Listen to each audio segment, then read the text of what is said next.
নমস্কাৰ আজি পুনৰবাৰ চৰকাৰী কৰ্মচাৰী আৰু পেঞ্চনাৰ সকললৈ এছআই লাইট অফ এডুকেশ্যন চেনেলৰ পৰা স্বাগতম জনাইছো আৰু আপোনালোকৰ যেটো অষ্টম দৰমহা আৰু পেঞ্চনাৰ দ্বিগুণ বৃদ্ধি কৰাক লৈ আপোনালোকৰ ভাৰত চৰকাৰৰ বিত্ত মন্ত্ৰালয়ৰ বিভাগৰ পৰা এটা জাননী প্ৰকাশ পাইছে আৰু সেই জাননীত কি প্ৰকাশ পাইছে আৰু জাননীটো কিহৰ কাৰণে আহিল এই গোটেইখিনি কথা আপোনালোকক এই ভিডিওটোৰ জৰিয়তে জনাই দিম যেহেতু আপোনালোকৰ যেটো দৰমহাৰ কথা আছিল দ্বিগুণ দৰমহা বৃদ্ধি পাব আৰু সেই দৰমহাক লৈ বিত্ত বিভাগৰ পৰা ভাৰত চৰকাৰৰ বিত্ত বিভাগ মন্ত্ৰালয়ৰ পৰা কি জাননী প্ৰকাশ কৰিলে আৰু এই গোটেইখিনি কথা আপোনালোকক জনাম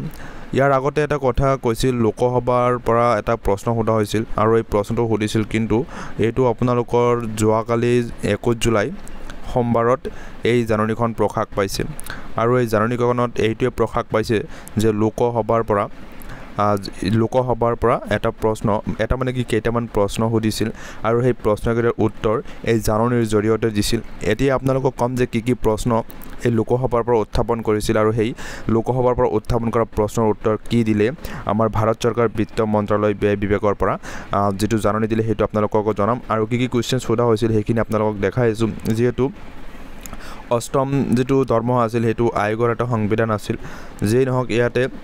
যিজনে কোৱেশ্চন লোকসভাত উত্থাপন কৰিছিল শ্ৰী টি.আৰ. বালু আৰু আনন্দ ভাদৰিয়া এই দুজনে বিত্ত মন্ত্ৰী এই কথা ক'বলৈ আনন্দিত হ'বনে হেতু হিচাপত কৈছিল যে 2025 চনৰ জানুৱাৰী মাহত ঘোষণা কৰা কেন্দ্ৰীয় চৰকাৰৰ কৰ্মচাৰীৰ ভাবে যেটো অষ্টম দৰমহা আয়োগ গঠনৰ বিষয়ে অৱগত কৰা হৈছে না নাই হেতু বিষয়ত প্ৰশ্ন সুধিছে তাৰ পিছত সুধিছে যে আৰু যদি আছে তেন্তে ইয়াৰ সবিশেষ আৰু যদি নহয় তেন্তে ইয়াৰ 6 মাহ পাৰ হোৱাৰ পিছত মানে 6 মান্থ পাৰ হোৱাৰ পিছতো ইয়াক উত্থাপন যেটো কৰা নাই উত্থাপন কিয় কৰা নাই যেহেতু 2025 চনৰ জানুৱাৰী মাহত এইটো কথা উল্লেখ কৰিছিল বা ঘোষণা কৰাৰ পিছতো 6 মাহ পাৰ হৈ গ'ল এতিয়ালৈকে কিয় এই কথা উত্থাপন কৰা নাই আৰু উত্থাপন নকৰা কাৰণটো কি হেতু কথা ক'বলৈ খুজিছে তাৰ পিছত আয়োগৰ যেটো কাৰ্যভাৰৰ সৈতে যেটো অষ্টম সিপিসিৰ অধ্যক্ষ আৰু সদস্যসকলক নিযুক্তি দিয়াৰ সময় সীমা কেতিয়া হেতু কথাও মানে প্ৰশ্ন কৰিছে লগতে আৰু এটা কথাও প্ৰশ্ন কৰিছিল যে কৰ্মচাৰী আৰু পেঞ্চনাৰ সকলৰ ভাবে সংশোধিত যেটো দৰমহাৰ স্কেল কাৰ্যকৰী কৰা হ'ব হেতু কেতিয়া কৰা হ'ব বা কিমান তাৰিখত কৰা হ'ব এই চাৰিটা প্ৰশ্ন সুধিছিল লোকসভাৰ যেটো প্ৰশ্ন আছিল এই লোকসভাত প্ৰশ্নকেইটা সুধিছিল এতিয়া এই ভাৰত চৰকাৰৰ বিত্ত বিভাগৰ পৰা কি উত্তৰ দিলে ইয়াতে দিয়া আছে ইয়াতে লিখা আছে আনসাৰ মানে উত্তৰ minister of state in the ministry of finance Shri Pankaj চৌধুৰীয়ে এইটো উত্তৰ দিছে যে বিত্ত মন্ত্ৰালয়ৰ ৰাজ্যিক মন্ত্ৰী যিজন আছে শ্ৰী পংকজ চৌধুৰী ডাঙৰীয়াই কি মন্তব্য দিছে প্ৰথম এ আৰু বি যেটো কথা আছিল যে 2025 চনৰ জানুৱাৰী মাহত যেটো কথা মানে অষ্টম দৰমহাৰ কথা যেটো ঘোষণা কৰিছিল হেতু এতিয়ালৈকে অৱগত কৰা হৈছে না নাই লগতে যদি হৈছে তেন্তে ইয়াৰ সবিশেষ আৰু যদি নহয় তেন্তে 6 মাহ মানে 6 মান্থ পাৰ হোৱাৰ পিছত ইয়াক কি স্থাপন কৰা নাই কাৰণটো কি হেতুৰ উত্তৰটো দিছে চৰকাৰে অষ্টম কেন্দ্ৰীয় দৰমহা আয়োগ সিপিসি গঠন কৰাৰ সিদ্ধান্ত লৈছে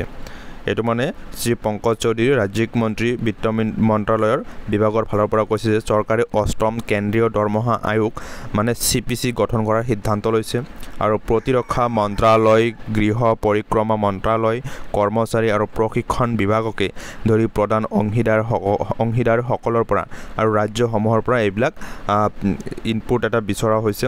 তাৰ পিছত যেটো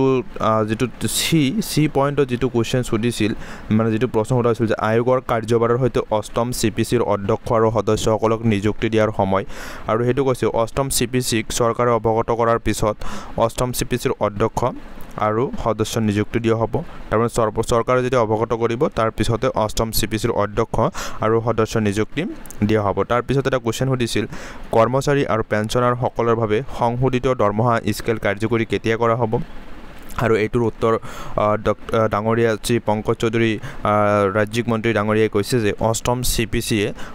অষ্টম CPC যিটো আছিল সেইটো পৰামৰ্শসমূহ দিলে আৰু চৰকাৰে গ্ৰহণ কৰিলে কাৰ্যকৰীকৰণৰ দায়িত্ব লোৱা হ'ব যিয়েই নহওক ইয়াতে লোকসভাৰ পৰা যিখিনি প্ৰশ্ন সোধা হৈছিল আৰু সেইখিনিৰ উত্তৰ বিত্ত মন্ত্ৰালয়ৰ ৰাজ্যিক মন্ত্ৰী শ্ৰী পংকজ চৌধুৰী ডাঙৰীয়াই এইখিনি উত্তৰ দিছে মানে অতি সোনকালেই এই দৰমহাটো যে দ্বিগুণ হ'ব সেইটো মানে অলপ সময়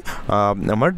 ৱেইট হ'ব মানে দেৰি কৰিব লাগিব যেই নহওক কিয় আপোনালোকৰ যদি আৰু কিবা কি জানিব লগা থাকে আপোনালোকে কমেণ্ট ছেকশ্যনত কমেণ্ট কৰি জনাব আৰু আপোনালোকক মই সেইখিনিও এনচাৰ দি দিম যিহেতু এইটো যোৱাকালিৰ যিটো জাননী আছিল 21 তাৰিখ মানে 21 জুলাই সোমবাৰৰ এইটো জাননী আছিল আৰু এইটো লোকসভাৰ পৰা প্ৰশ্ন সুধিছিল আৰু ভাৰত চৰকাৰ বিত্ত মন্ত্ৰালয় ব্যয় বিভাগৰ পৰা এই জাননীটো দিছে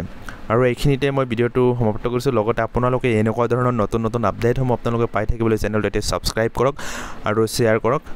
আৰু আগন্তুক সময়ত আপোনালোকে যাতে নতুন নতুন ভিডিঅ'সমূহ লগে লগে পাই থাকে thank you SI light of education thank you ৱাচিং দ্য ভিডিঅ'